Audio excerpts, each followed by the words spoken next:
அபிநயா. நான் 2ஆம் ஆண்டு முடித்து 3ஆம் ஆண்டு ஆங்கில கல்லூரி படிக்கிறேன். எனக்கு இந்த ஹாஸ்டல் ரொம்ப ரொம்ப யூஸ்ஃபுல்லாக இருக்குது. எனக்கு மட்டும் இல்லை, என்ன மாதிரி இருக்கிற விஷுவலி சேலஞ்ச் ஸ்டூடெண்ட்ஸுக்கு ரொம்ப ரொம்ப ஹெல்ப்ஃபுல்லாக இருக்கும் இந்த ஹாஸ்டல். இந்த ஹாஸ்டலை கட்டி ஓப்பன் பண்ண முதலமைச்சர் ஐயா அவர்களுக்கு கோடான கோடி நன்றி தெரிவிச்சுக்கிறேன். அவங்க இன்றைக்கி தான் எங்கள் கூடலாம் பேசி ஹாஸ்டலாக ஓப்பன் பண்ணாங்க. எனக்கு ரொம்ப ரொம்ப சந்தோஷம் முதலமைச்சர் ஐயாவை பார்த்ததில். உண்மையாக எனக்கு ஐயாவை பார்க்கணுன்னு ரொம்ப நாளாக நான் ஆசைப்பட்டேன். என்னோடய ஆசை இன்றைக்கி, என் கனவு இன்றைக்கி நிறைவேறிடுச்சு. அது மட்டும் இல்லாமல் இங்கே நிறைய டெக்னாலஜிஸ் இருக்குது.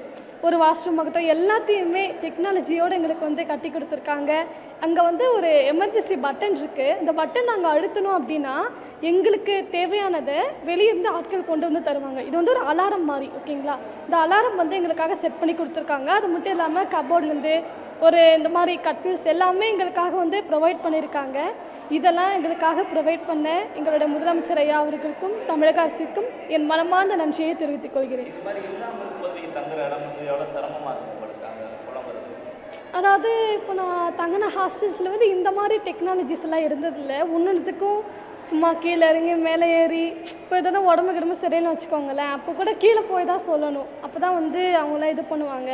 இந்த மாதிரி டெக்னாலஜி இருக்கிறப்போ எங்களுக்கு எந்த விதமான இதுவும் இல்லை. ரொம்ப சிச்சுவேஷன் ரொம்ப மோசமாக இருந்துச்சு அப்படின்னா கூட நாங்கள் இந்த மாதிரி பட்டன் அழுத்தி தெரிவித்தோம் அப்படின்னா அவங்க எங்களுக்கு உதவி செய்வாங்க. நான் கள்ளக்குறிச்சி டிஸ்ட்ரிக்ட் தான்.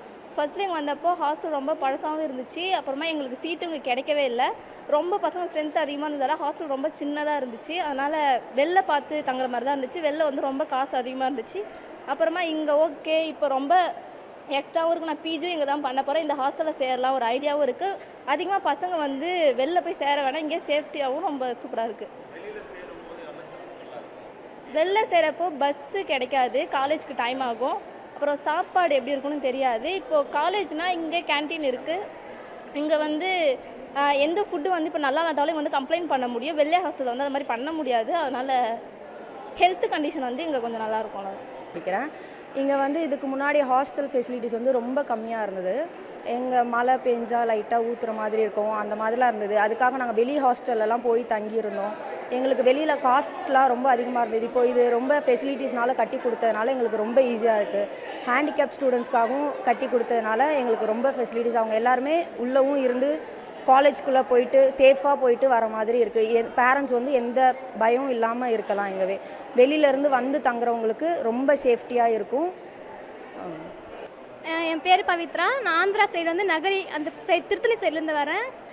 வெளியில் ஹாஸ்டல்லாம் ரொம்ப அதிகமாக காஸ்ட் வாங்குறாங்க, 5000 மேலே. ஆனால் இங்கே கம்மியாகவும் இருக்குது, அப்புறம் ரொம்ப சேஃப்டியாகவும் இருக்குது இங்கே இருக்கிறது. நல்லா இன்னும் நாங்கள் எக்ஸ்பெக்டே பண்ணல நம்ம காலேஜில் இப்படி ஒரு ஹாஸ்டல் இருக்குன்னு. சூப்பராக கட்டிருக்காங்க. நாங்கள் இப்போ தான் போய் பார்த்தோம், ரொம்ப சூப்பராக இருக்குது. இது ரொம்ப ரிச்சாக இருக்குது, கவர்மெண்ட் ஹாஸ்டல் மாதிரியே இல்லை. எல்லா கவர்மெண்ட் காலேஜ் ஹாஸ்டலும் ரொம்ப மொக்கையாக இருக்கும். நான் இங்கே இப்படிலாம் இல்லை, ரொம்ப செலிப்ரேட்டிங்லாம் வர மாதிரி இருக்குது. நல்லா மாளிகை மாதிரி மஹால் மாதிரி இருக்குது, சூப்பராக.